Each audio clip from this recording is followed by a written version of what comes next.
because it gives more shape to the face. Done? Yeah. Oui, chef.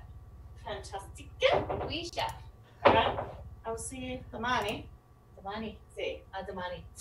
Buonasera. Thank you. Buonasera. Okay. Sorry, everyone. Trashing a hotel room. I'll see. I'm trashing a hotel room. This is what trashing a hotel room looks like. It's all right. Good.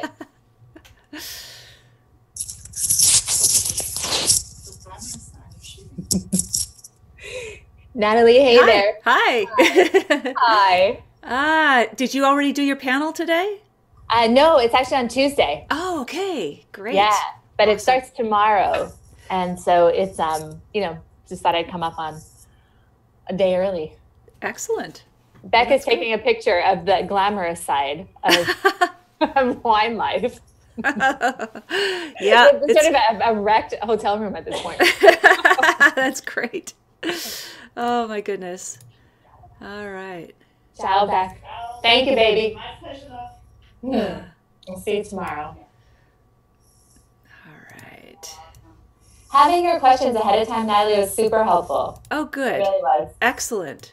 It was, and I was telling Beck earlier, I've had actually not a difficult time, but it was a challenge to really think through them, especially the ones that were like the most, like the success that's not kind of award oriented. What does that feel like? And sort of the negative part that was really interesting too. So this whole process has been really, really interesting. Oh, good. I'm glad. It really has. It really has. So I appreciate your looping me in on this. Oh, sure. And, every week I try to do something different in that push the technology a little further. And so this whole scheduling thing has me walking on eggshells, but I think it's going to work. I've tried it several times, and it helps people find us when we go live. So I've got sort of a pair of eyes on that, looking at that, if it's going to give me a countdown. So awesome. I've got a quarter brain on this, but I'm going to try to focus on our interview once I know we're live. If you need me to adjust anything, let me know, because I don't have any visual at the moment. I know. Yep. But I framed you up, so you're in the center frame, and that is all good. I'm sitting right here. I just need this to go live when I tell it to. Okay, preview. Okay. Excellent. It looks like. Let's see. Take Posts. Excellent. Preview. Yeah. Okay.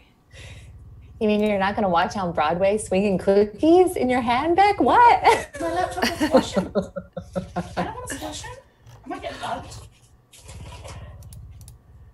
I'm sure that you've crossed paths with Rebecca Hopkins at some point, Natalie. She ran Constellations PR for a while and has been with Folio for a long time. Okay. Can you? Yeah. So, Oh my God. yeah. So Beck and I were my family's in Pennsylvania. And so my mom I met them earlier today, and then she brought all these cookies. She's a baker. Oh and my she brought goodness. all these cookies. That's great. So there's more. Six So bags. we Oh were my just, goodness. having cookies and, Bags, butter. yeah. No, margarine. Margarine. So bad. Now they're going to go to my hotel room, and I'm probably going to live on them for the next 3 days, which is help bribe housekeeping. So, better you than me, let me tell you. Better them than me. How about that? So, all right, honey, bye. Bye, baby. See you tomorrow. Yeah. Thank you, Beck. Bye, thank you. All right. Good. Yes. Send Peter the picture of the room. Oh my God, are you kidding? He's going to love it. Through the eye of the cookie. Mm-hmm. With all the yoga books and journals on my bedside table. Like, he's already, doesn't need any help. He's already. Massage oil. Yeah, he's like, what? He doesn't explain. Sesame oil. That's a secret. Yeah, you do pulling with it as well?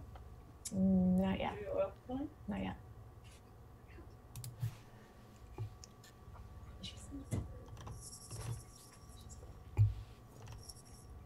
Natalie's typing away. Oh, I don't know what she's doing, but she sounds very official. No. Nothing official. I just keep hitting refresh on this Facebook page to make sure I'm seeing it. All right.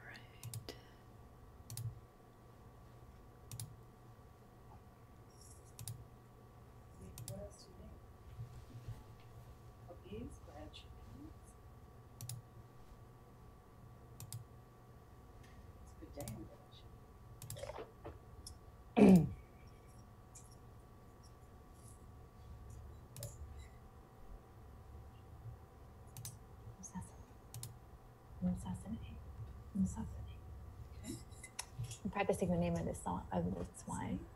Hoya. Hoya. Yeah. Hoya. Yes, Hoya. Hoya. I put it into my notes. Hoya. Hoya. Excellent. Hoya. Yes, it's a professional liability. I tell my husband all the time. No worries. Thank you for the pronunciation guide.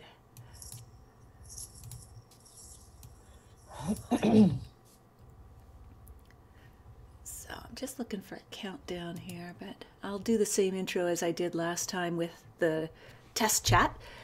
Okay. But I'm just waiting for this scheduled thing to start counting down. Okay. Oh, there it is. Okay, it's going to work. Yay! It's counting down 3 minutes. Yeah. That's right. You plan to go live now. Bye, Beth. Oh, I'm so glad this is working. Me too. Just please keep working, tech gods, please. And you know what the funniest thing is that Beck's a photographer, and I'm sitting in this hotel room, and it's the most beautiful time of day right now, right? It's almost 6 o'clock, and it's light. gorgeous, and the light. But Becca's like, it's not going to be this way in 23 minutes. Exactly. In an hour. Yep. So she's like, we have to close Shut the the curtains. shades and shut the curtains. And She's right. She's right. And you get better sound absorption that way too, with those curtains closed as opposed to the hard surface of the window. Even better. Which is tip number 36, which I forgot to put in my email to you. I need to make an amendment right now. You'll be fine if you just follow these 36 tips. Don't worry. Wow, those tips Oh, dear. are awesome. Well, I just learn as I go, right? So they get longer and longer. But really and truly, video is one of the things that I've wanted to sort of wade into this year. Facebook Live's a great way to go. And you can get started as simply as going live on your phone. I'm using special software to dial you in and all the rest of it, but it's easy to just put your toe in the water and start really simply. That's awesome. Yep. That's awesome. It's fun. And there's nothing like video connection, I think. Anyway, here we go. So, 1 minute, 30 seconds. Awesome. Awesome possum. And I will start on the single. So we won't be able to see you, but we can hear you when I'm on the single slide sort of doing the introduction, just so you know. Okay. No problem. No problem. All right. So now it's about a minute. So I will go quiet now. Take a couple breaths. Yeah, no, it's informal. You're gonna have fun. You're gonna enjoy this. All right.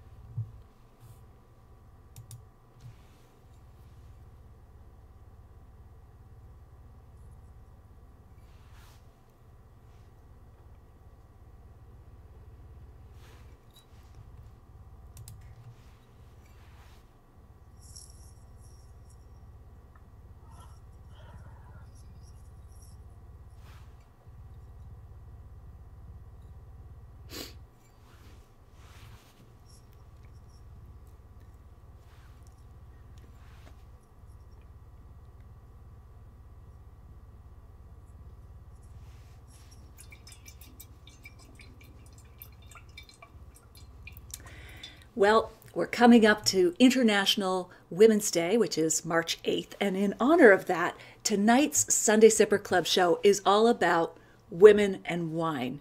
So how is wine marketed to women? Is it any different from how it's marketed to men? How have women's buying and purchasing, that'd be the same thing, and consumption habits changed over the last few years? And what are women doing in the industry now, from winemakers to wine writers, of course, wine marketers? What's happening? That's exactly what we're going to learn from our guest who joins me live from New York City tonight. But before I introduce her fully, I wanted to welcome you to the Sunday Sipper Club show, where we gather every Sunday at 6 p.m. Eastern, that's Toronto, New York time, to talk to the most interesting people in the world of wine. And so before I get started, just in the comments below, post, yes or no, do you think that wine or some wines are marketed to women differently than they are to men? Just yes or no in the comments below. Are they marketed differently? All right. So our guest tonight is the wine columnist for Forbes magazine. She is also the author of the award-winning book, Hungry for Wine, Seeing the World Through the Lens of a Wine Glass. She's co-founder and CEO of Enalytics, which is a big data startup providing business intelligence for the wine industry. And she holds 2 graduate degrees from Harvard University, one in design and the other in journalism. And now she joins me live from New York City, where she's at Vinexpo, New York. Welcome to the Sunday Sipper Club show, Kathy Hoya. Natalie, I'm so glad to be here. I've really been looking forward to this. Ever since you reached out and suggested the topic, I'm like, let's do this. Absolutely. Perfect. I know this is a passion for you, Kathy, and you've written about these issues many times in your Forbes column, so I can't wait to dig in. Now, you are in New York. You're based in Atlanta, Georgia, but you're in New York City for Vinexpo. What are you doing there? That's right. So it's really exciting that Vinexpo this is their first foray, their first sort of venture into the U.S., having a fair here, a trade show here. Right. So it starts tomorrow. Well, it started today for the trade, but tomorrow and Tuesday, so March 5th and 6th it would be, are the 2 big days of Vinexpo New York, where they keep selling out. They keep selling out of tickets. They keep selling out of space. So they've had to expand, and it's clearly struck a nerve. So I'm here to moderate a panel on Tuesday on the topic of e-commerce and millennials. I'm really excited about the panelists who are involved and talking about that category and data and how we can use some insights from data to help address that sort of really burning question in the industry. Absolutely. Wow, you're tapped into the pulse. And we'll try to rope around that into our topic of women and wine as well, when we talk about millennials, e-commerce, and so on. So I just wanted to welcome folks who are piling in, coming in our virtual wine kitchen here. Lori Kilmartin is looking forward to hear what Kathy has to say. Murray Johnson. Oh, yes, he does think some wines are marketed differently to women. For example, Girls' Night Out, which is a wine label. Andrew Shapiro says, hi, Kathy, you are an inspiration to me. And folks, these comments are going by so quickly. So if you could repost them if I miss it, because I do want to acknowledge you as you come in. All right. So Kathy, maybe we can get your take, first of all, when it comes to marketing wine to women. Do you think there are distinct differences either in specific categories or across the board? What trends do you see in that? Yeah, well, it's such a hot topic at the moment because of everything that we're seeing in the news and in social media about Jane Walker and the Johnnie Walker label, and now the Jane Walker part. And it has been. Please tell us about Jane Walker for those of us who don't know. So have they come out with a new whiskey brand? So labeled Jane Walker, and the idea is to not. And there's, of course, it's controversial. People have different opinions about it. But the idea is to not pander to women. The idea is to say, look, women have different flavors, different tastes, different desires when it comes to spirits, when it comes, certainly to wine and beer. And so it's an interesting effort, I think, by the brand to say we see women as consumers as well. We're not sort of lumping everybody together. Now, is she in a kilt? I have to ask. I was a Highland dancer as a kid, so this isn't gratuitous. I always thought, Highland dancers don't get the tennis sponsorships, but maybe I could be with Johnnie Walker. But anyway, Jane Walker, how is it positioned? How is it marketed? The label? I'm just curious. I'm trying to picture it. Oh, okay. I believe that there is definitely like a kilt skirt component. I had absolutely nothing to do with it, and it's spirits, and I focus a lot more on wine. Sure. But it's definitely something, sort of a development that's gotten a lot of attention just this past week. Lots of criticism first of all, but there have also been some very thoughtful counterpoints as well. Huh. So in the counterpoints would be just acknowledging the different, does it have a different taste profile from the Johnnie Walker brand? The counterpoints were in a way acknowledging that this is a brand who was saying, look, we don't want to treat everybody differently, and it's not meant to be demeaning in any way. It's just, and especially that company or that brand certainly would not want to do that, given the enthusiasm that women consumers and the demographic have shown for spirits, especially in recent years. So it could be. I mean, the counterpoints were like, actually, this is a pretty savvy move. This is a pretty savvy move on the part of the brand. Huh. So it'll be interesting how it plays out. Yeah, that is an interesting example. Yeah. Yeah, initial sort of like no, but then sort of a little more careful consideration, a little bit further into it. Which is usually the way of new trends. There's the immediate reaction, and then there's the backlash, thoughtfulness, and then there's the recalibration to somewhere in the middle often. Right. But okay, so what do you think then of wine brands like, I mean, I don't mean to clump them all together because they do have different strategies, but when we think about, I don't know if it's Mad Housewife or whatever, and Girls Night Out and Little Black Dress and Strut, and there's a whole cadre of them.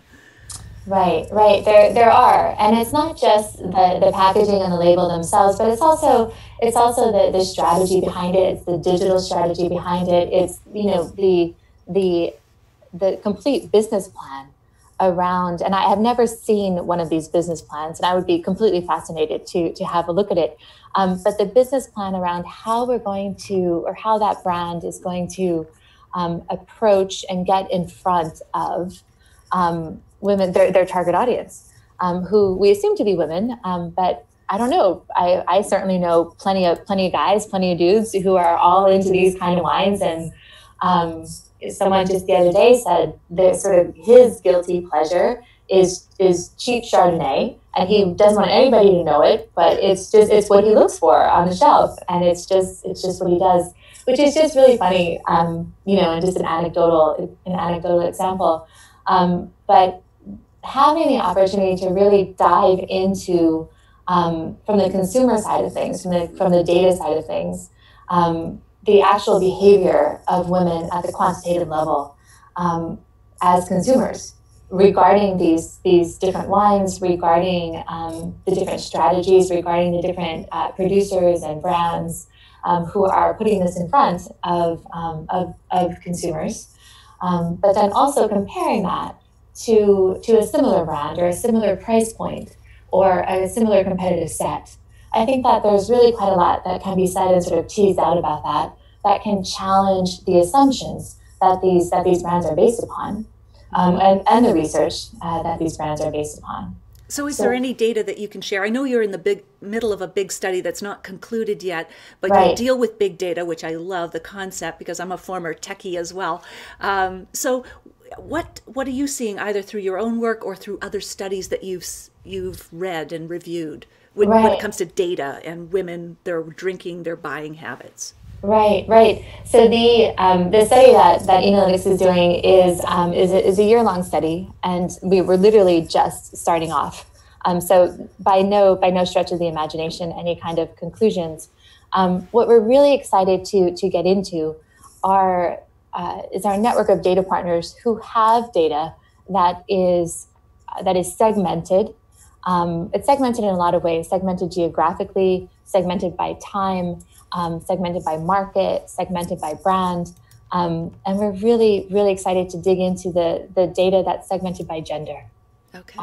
And also by ethnicity. So that, I think, the intersection of those two things is really a very compelling area to explore and to tease out. And it gets tricky because we don't necessarily, consumers don't necessarily identify as one gender or another or in between. The idea is that we're looking for as much data as we can get our hands on in order to be as comprehensive and as careful about the study as we can be. And so when will you be publishing the results of that study? Yeah, the target date is early December of this year. Okay, excellent. Yeah. Awesome. And I'll just want to take a moment to acknowledge the comments and the new people who are joining us here. So Gwen Barton says, personally, I love an artistic label like pieces of art. Elaine Bruce says, hello, Natalie and Kathy. Are there stats to what percentage of which gender is buying wine, white versus red? I would think that rosés are purchased by women. Yeah, we can get into that, Elaine, in a moment. I'm just going to acknowledge a few more people. Gregory Hughes, yes, wines can and are marketed toward women. Definitely good example of a focus group. Partygoers and urban middle class might be other groups. Many who are interested in wines, particular wines. Wineries usually pick a broad spectrum for their focus or foci. Okay, and folks, if you're just joining us here, we're here with Kathy Hoya, who is the wine columnist for Forbes magazine. We're talking about women and wine in honor of International Women's Day, which is coming up. If you are enjoying this conversation, please take a moment to share it, make a comment. Those who share this week will get a signed copy. One winner will get a signed copy of Kathy's book, Hungry for Wine. So while you're at it, maybe make a few comments, let your friends and family know why you're sharing it. Click on the follow button. You'll always know when we go live. And after this session, I will be posting a get reminder for next week's session. All right, then Randy Stevenson says, okay, nice volume. It's good to hear other points of view. So we've got good points of view at a good volume. That's good. All right, and Andrew Shapiro says, fascinating. Do fluffier labels tend to appeal to women overall? How much influence does age have on purchase? Lots of questions. Holy smokes. Okay. So, yeah.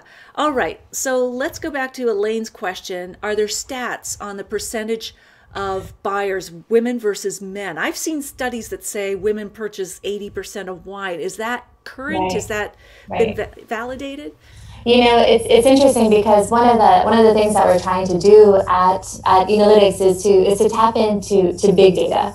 And what that means is that it's not about focus groups. It's actually about more quantitative research as opposed to qualitative research. So our focus is on hundreds of thousands, or if not millions, of data records to work with those, as opposed to several hundred or several thousand qualitative research methods or data records. So that's what we're working through now. The data already exists. It's just a question of going and getting it. It exists on these platforms that we have partnerships with. This is how we mine our studies and mine our information. So what the idea here is to actually kind of kick the tires a little bit on these assumptions that the people who are listening are putting out there. Such as maybe women buy more rosé than men, and do they actually? And what are they actually saying about rosé? And are they saying the same things about rosé as they say about, say, Provence rosé as they say about rosé from California? And what exactly is the difference? So these are the kinds of things that we can know. And I love the question about age as well. So women who are part of a certain age bracket in a certain market, how do they behave around, say, rosé, compared to women of a different age in the same market, or women in the same market but at different ages? So it's those are all things, because those are all data points. That's how my team would see it. Those are all data points, and the idea is that we can now have the capability to sort of go in there at the very big scale, the very quantitative scale, and research and kind of kick the tires around this sort of thing. Awesome. So other stereotypes about women like white wine more than red. Are these kind of questions you're also exploring in this study? To me, they've been outdated stereotypes and myths, at least from other studies that I've read, that sometimes the absolute reverse is true. Right. White more than red, or sweet more than dry, Right. or sparkling more than still. Or they're timid, they're not adventurous, whereas we Right. actually are adventurous. We're the people who ask for directions, for goodness sakes. Right. Anyway, Right. but still, So- there's so many stereotypes. There are, and one of the things that I was really excited about on this topic was to sort of put in front of your group, in front of your followers, Natalie, some of the examples that I'm seeing that are sort of on the other end of the pendulum swing of this, and these are very narrative focused brands, narrative focused wines that are really have hit a serious nerve when it comes to consumers who want to support women in wine, women winemakers, women who are owners of wineries. Okay. And so there's really a tremendous amount of activity happening in that space right now Can you that give I'm us? really excited about. That's fascinating. So wines that have hit a narrative nerve, if you will, that are made by women. Can you give us a few examples? Yeah, so they actually come from all over the world. The most recent one that's gotten quite a lot of attention. My colleague and friend Lauren Mowry for Forbes has written about this just last week. A new initiative called Wow Sonoma, Women-Owned Winery Sonoma, where Amy Bess Cook is the initiator of it. And she basically has pulled together a list of wineries that are not just and wines that are not just made by women, but also owned by the wineries themselves are owned by women. And the initial idea was really simple, which was to share with anybody who is interested in supporting or looking for, we have so many choices in the wine market. How do I support something I believe in? So if you want to support women in business, women directed and owned businesses, here's the starting point. Here's where you start. Absolutely. So- That's a refreshing take from, wow, she's a woman and a winemaker. It's like, let's get That's down right. to business, if you will. If you really want to Right. support women who are running these businesses, that's a great initiative. I love it. And also the question of capital. The question of capital is really closely equated with sort of the glass ceiling within the wine industry. You mean the investment needed, the capital, the infrastructure, the presses, the heavy equipment? All of that, and the land and ownership of the land as well. Yeah.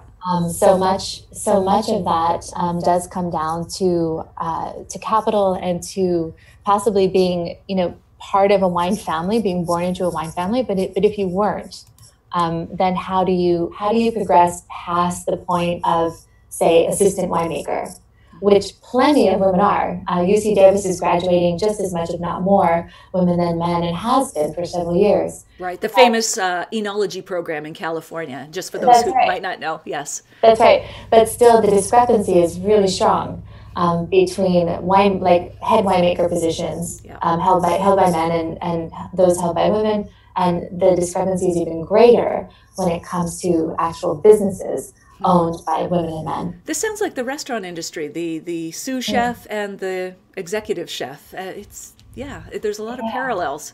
It's Yeah. interesting. Yeah. Yeah. I just want to acknowledge Greg Hughes says, yes, South America is dominated by women. Susan Balboa, Dr. Laura Catena. And of course, he mentions our own Anne Sperling from Ontario, whose wine I am drinking tonight. Yeah. I just want to acknowledge, as Yeah. these comments are flying by, Ashley Tyler, Beyond the Wineries, what are your thoughts on women working within the wine industry, sales, marketing, etc.? Let's come to that. And then before Kathy Lang Weedman's comment disappears, I work for a winery with a woman winemaker. I seek out wines made by women. That underscores that point. So let's go back to Ashley's point. What are your thoughts on women in the wine industry who are in marketing and sales? What's happening there, Kathy? Right, totally. Well, just to sort of close the loop on the Wow Sonoma example, Yes, please.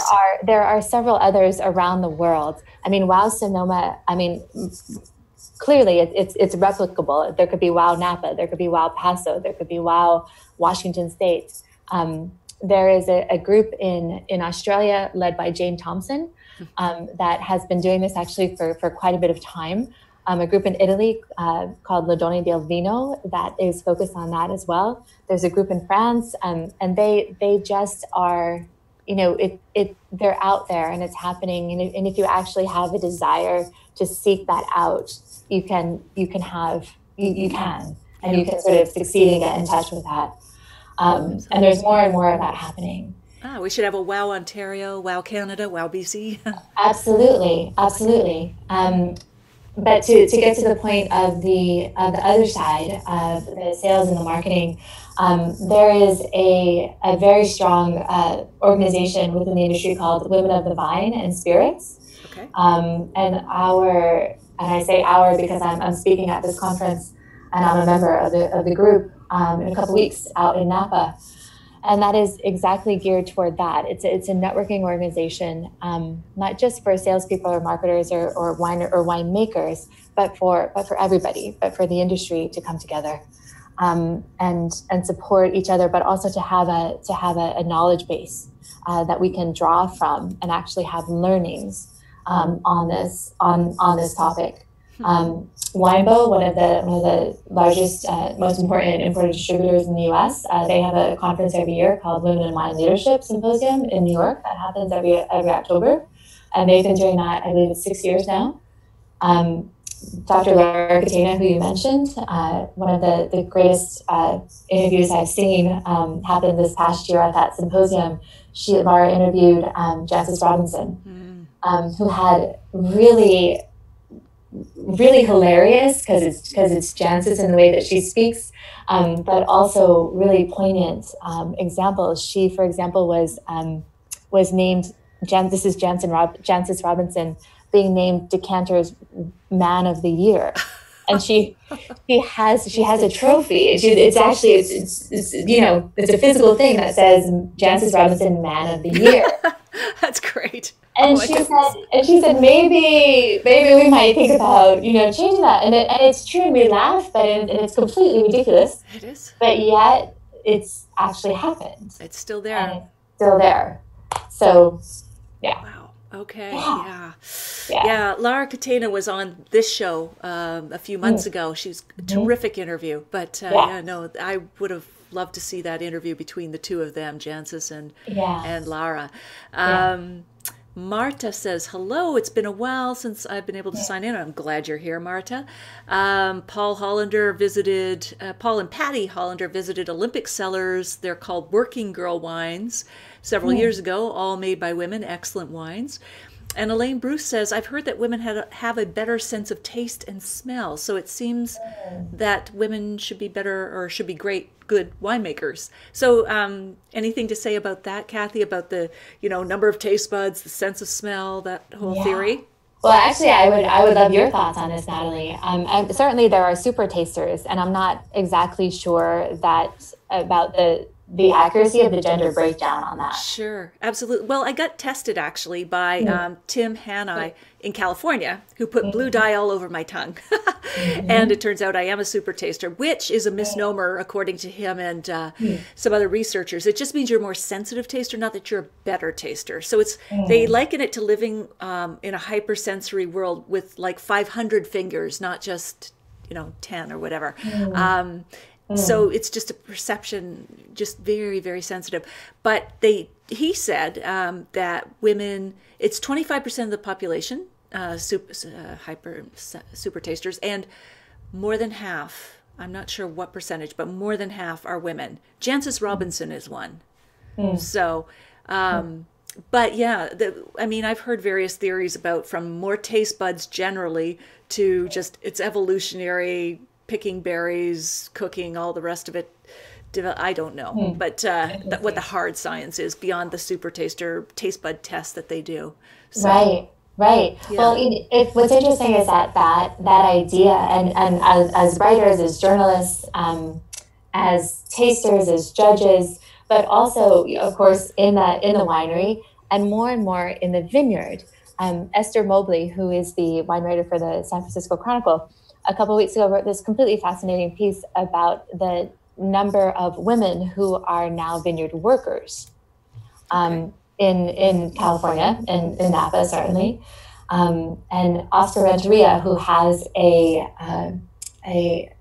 vineyard management company in Napa, has commented on the influx and really the sharp, very sharp increase of women on his vineyard crews.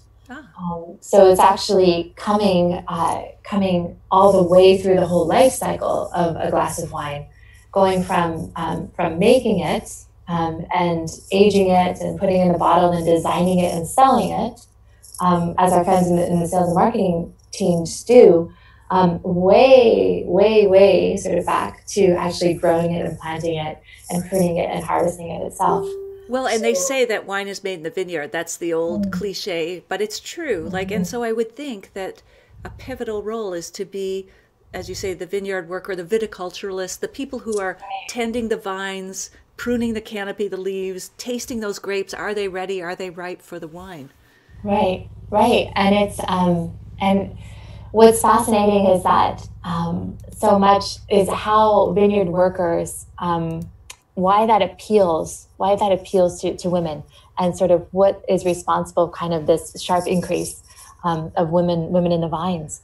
One of the most fascinating vineyard visits I've ever done was actually to Tasmania, and to JANZ, JNSZ vineyards, and the winemaker, the grower there, was talking to me about their vineyard crews, and I was like, well, who are they?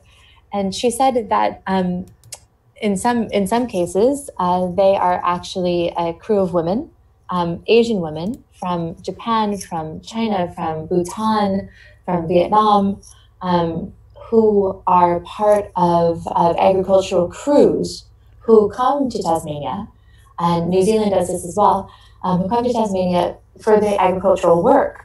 And the completely fascinating thing is that they're newly trained in viticulture and in pruning and harvesting techniques, most of them.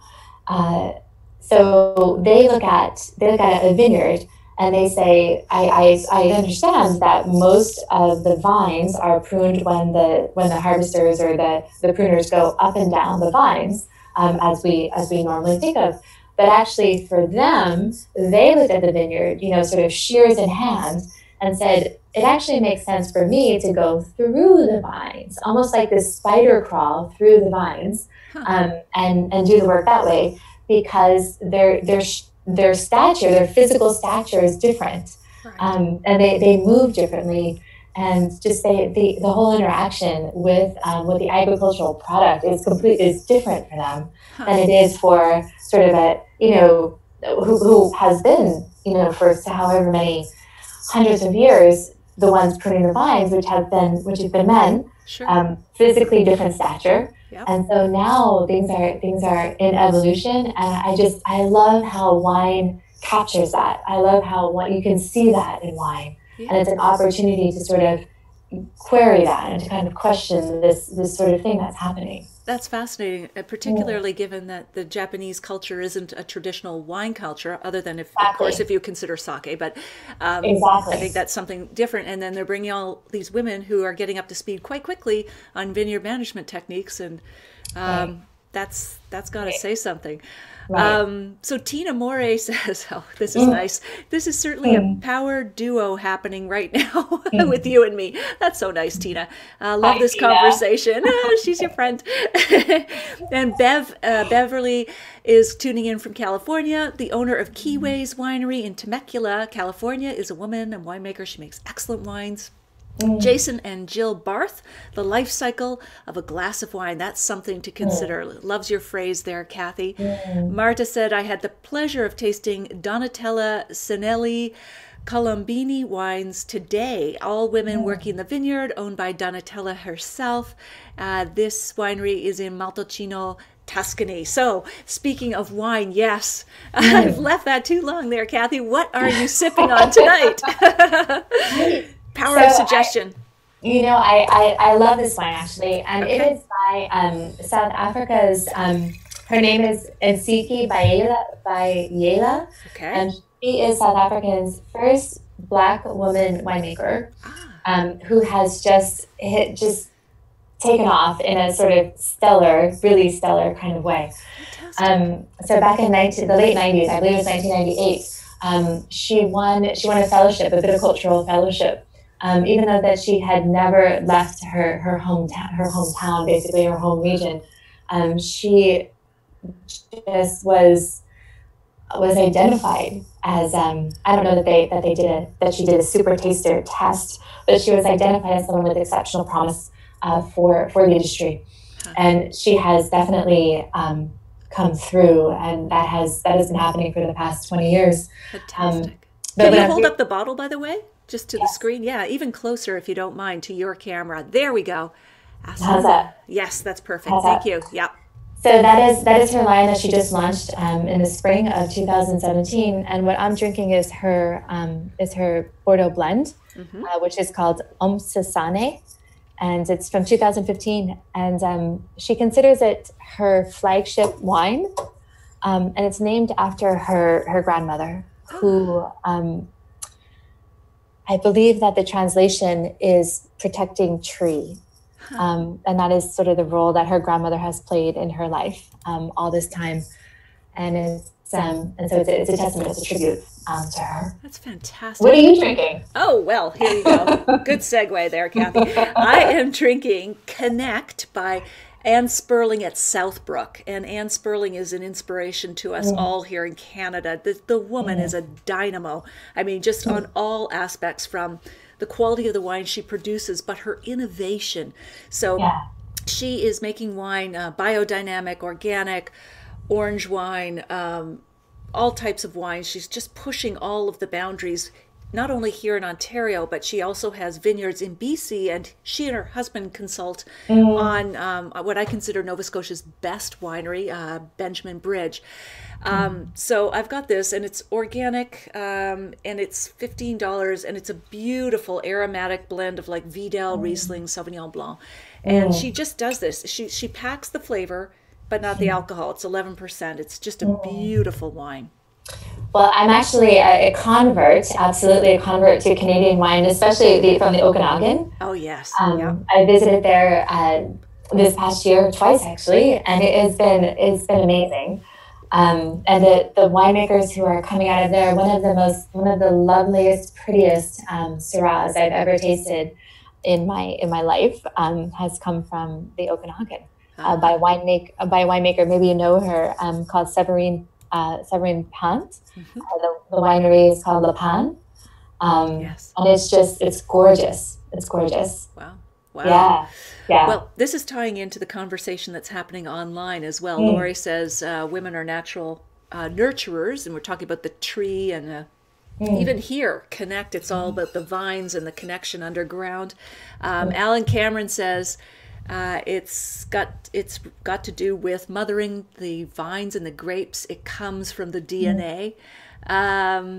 Greg says, oh yeah, Greg is not on theme in his glass tonight. He's cleaning house and drinking Ordage Armagnac, which his partner calls the work eraser. Anyway, Marta asks, I missed where the winery is located. That would be your winery, Kathy, I think, South Africa. Would that be Stellenbosch, did you say? I didn't say, actually. Okay. And I am, gosh, I'm trying to, it doesn't actually say here. That's okay.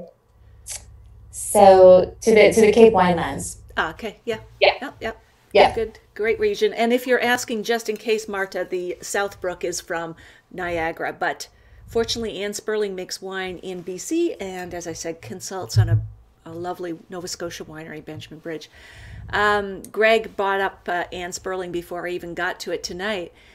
He says Sperling also works super closely with her neighbors and growers. She just elevates others she works with. You're right, Greg. She elevates the entire industry. I've had her on this show too. So this is so that's amazing. I don't know if you've had this experience, Natalie, but when I sort of put out there that we were coming together to talk about this topic tonight, I sort of started with a list that was almost, I knew that there was no way that I was going to be able to talk about everything I wanted to talk about during this hour.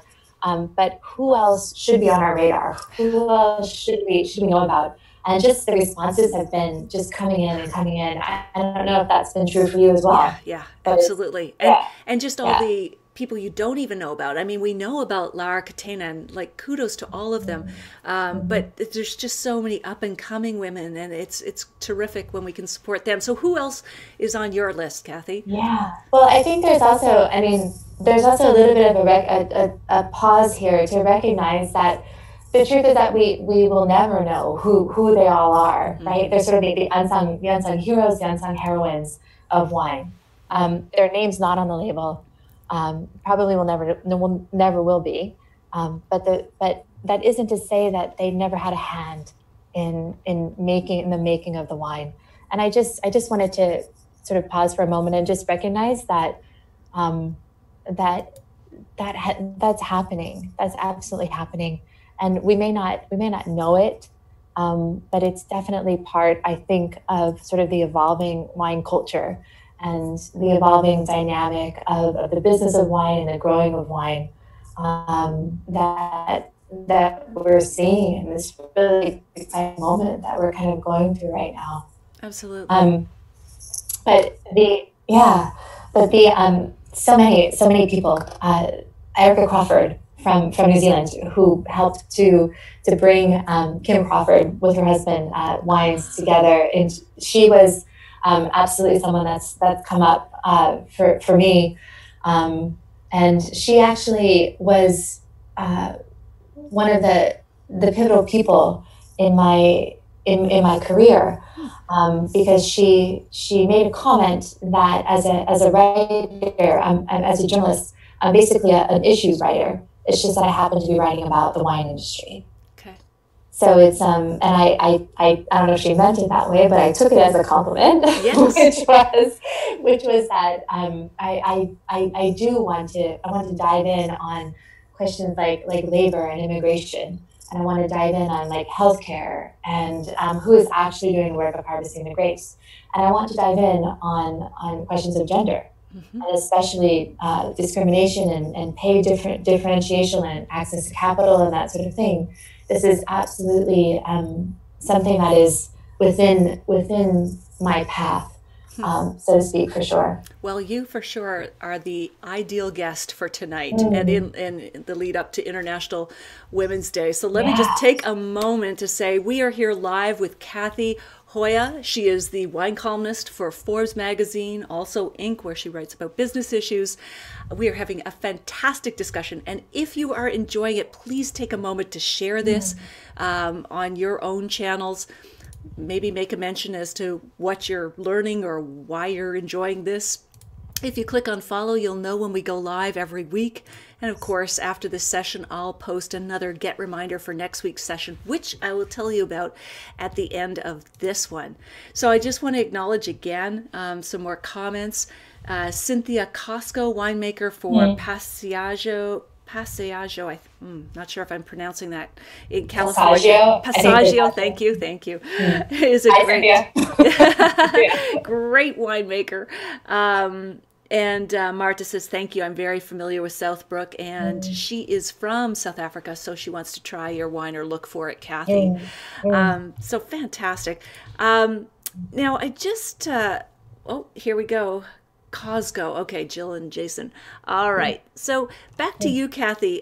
We've been kind of talking about people in the industry. Maybe you could tell us a little bit about your journey in the world of wine, kind of one of the, maybe the, if I may ask, the worst moment of your career so far in the wine industry. And then we'll get to the best. We'll have a happy ending. But maybe tell us about your favorite failure, if you will, or something that's happened. I feel as though the, it feels like a failure at the moment, but it's a failure that can be repaired, so to speak. It can be sort of, reconciled, which is the book that I wrote is called Hungry for Wine, Seeing the World Through the Lens of a Wine Glass. And it was about 12 wines, a case of wine, and the story and the narrative of what it took to bring that bottle of wine to your table. And it had some examples examples from around the world.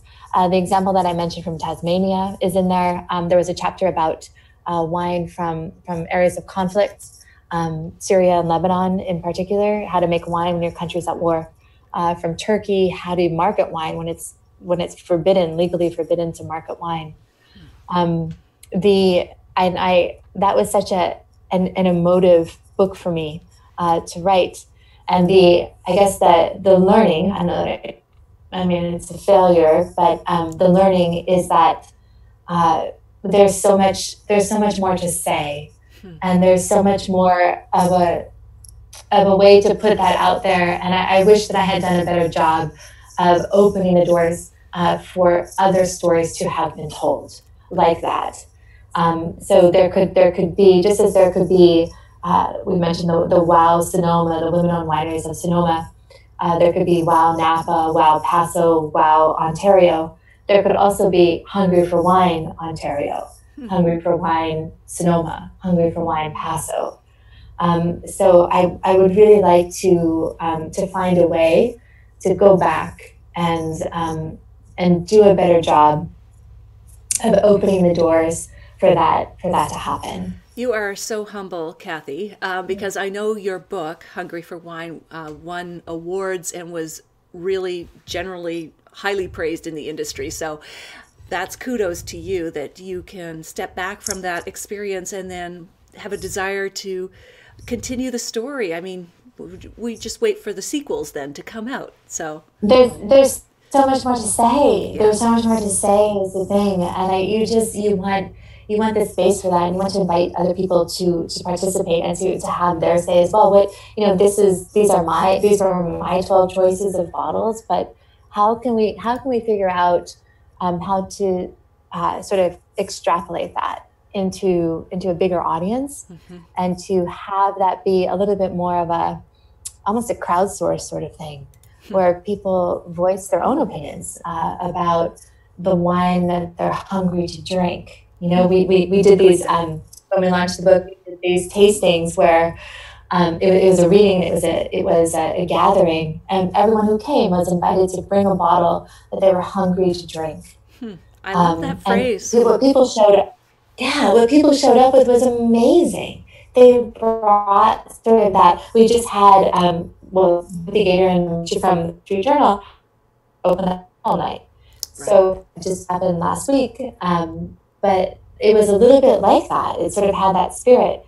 They wanted to just encourage people to just open it. Just, what are you waiting for, sort of thing? Are you waiting for an official sort of moment? Here you go. Like, I designate that this is an official moment.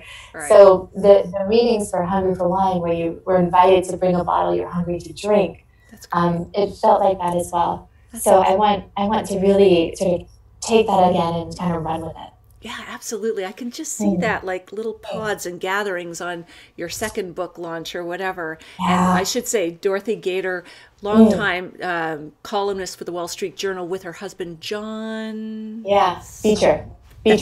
And they had opened that bottle night to encourage people not to save up for a special occasion when they had a special bottle. Make it a special evening by opening the special bottle. Right. So that's brilliant, Catherine. You should do that on your next book tour. And actually, Dorothy is one of the people who came to mind when we were thinking about this, Natalie, because she was one of the speakers at the Women in Wine Leadership Symposium that WineBowl puts on every fall, every October. And I was there, and this was when Laura Catena interviewed Jancis Robinson. But another panel that day, Dorothy was on it.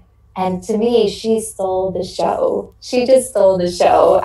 Total girl crush, just loved her, loved everything about her. And she also opened the door for a conversation about race, not only about gender, but also about race in wine. And that has also been another colleague, Julia Coney. She has been bringing up that point as well recently. Women of color who have been traditionally unrepresented, not only underrepresented but unrepresented, and how are they contributing and what is sort of the information that we need to know about that, and as this wine tonight also indicates, there's a lot happening and a lot of contributions to recognize and to know about from that perspective as well. Awesome. I just want to welcome Anne from Halifax. I'm glad you're here. And Mike Welling is saying International Women's Day is March 8th. How topical. Absolutely. Mike, that's why we're chatting here tonight. Rochelle O'Connor says, Kathy, you are an inspiration in so many ways. I read about the many ways that you give back as well, all your volunteer work. The program with Girls on the Run is really fabulous. So absolutely. Definitely across the board, Kathy. You are an inspiration. Thank you. All right. Thank you. So oh my goodness, this is flying by, this conversation. I don't want to miss some key points here, but I want to get back to maybe some personal stories from you, Kathy. We've talked about, and we could talk about lots and lots of women, but maybe tell me, if you could share a bottle of wine with anyone in the world, living or dead, who would that be and why? Yeah, we all have people that we admire and that we respect and that we aspired in some ways to be. There's a couple of people come to mind as an answer for me to that question. One is another incredibly amazing journalist named Christiane Amanpour, who I have long respected for her willingness to just go to the heart of the matter. Absolutely. She's on CNN, right? Yeah, and she asks the hard questions. And she asks the uncomfortable questions, and I love that, and I respect that very much. So I would love to share a bottle with her. There are actually several. There's meditation and yoga is a big part of my life, and there are some spiritual teachers, including my own teacher, who I would love to sort of sit down with and get her perspective on some things, and sort of try to figure out her taste. If I were to write a tasting profile of her and her personality and her teachings, what would that be? So those are the kind of things that I kind of gravitate toward, I think. That's awesome. Kind of bringing those things together. Absolutely. Yeah. Great answer. And maybe as we start to wrap up, could you give us one suggestion, piece of advice, something people can try this week who are watching here to up their wine game or increase their wine savvy? What would you suggest we do? Yeah, so I've actually, for one reason or another, been called into leading some tastings recently in the past, say, 3 or 4 months. And it's not something that I have done in the past, but for some reason it's happening quite a lot now. And the thing that seems to resonate the most is an old Kevin Zraly trick from Windows on the World, where he says, take a sip of wine, hold it in your mouth for 5 seconds so that it comes to room temperature, and then swallow the wine and just observe, just be quiet for 30 seconds. That's it. That's all I'm asking of you is 30 seconds. And just see what happens, observe what happens. That resonates with the groups and sort of the audiences that I've been talking to, because number one, the first thing they say is, wow, I don't give anything 30 seconds of my undivided attention anymore. And the second thing that they say is, of course, they're always looking for how can we learn a lot about wine in the shortest amount of time. But I think that this is actually a pretty good way, because it gives you your own kind of mental dictionary of that wine. You're sort of having that 30 seconds kind of registers it in your body, in sort of the chemistry and the biology of your body. And so it registers in you in a certain kind of way that I think is really valuable. I love that. Registers it in your body, your own chemistry. I love the way you put that, Kathy. Yeah. I just want to resonate with that statement. I know. There's a lot of feedback to that, right? There's a lot of a lot of ownership of it, I guess, which I think, especially for new tasters, they're who don't have experience or confidence enough yet, to just sort of remind them that actually it's you here who's tasting this, right? And you get an opinion. You have an opinion. So just give yourself 30 seconds to figure out what that is. And then it translates into a fair amount of not arrogance certainly, but confidence, like, actually, I did notice something, or I did see how that changed from the time that I swallowed it to sort of 25 seconds in. Wow. We'll all just let that sink in for a moment. 30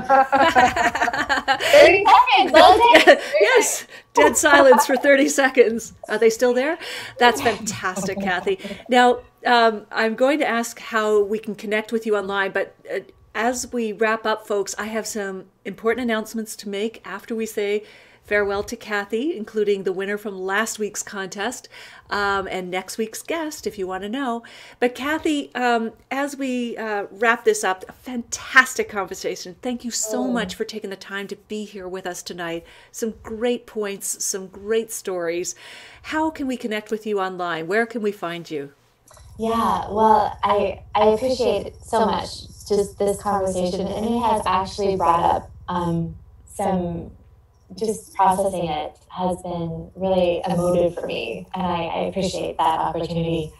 I'm actually easy to find on social media. My name is difficult to spell, but if you even would Google like Kathy H. Forbes Wine, you would get to it. So a couple of different ways, actually. Kathy Huyghe, HUYGHE.com. That's my Twitter handle, my Instagram handle as well.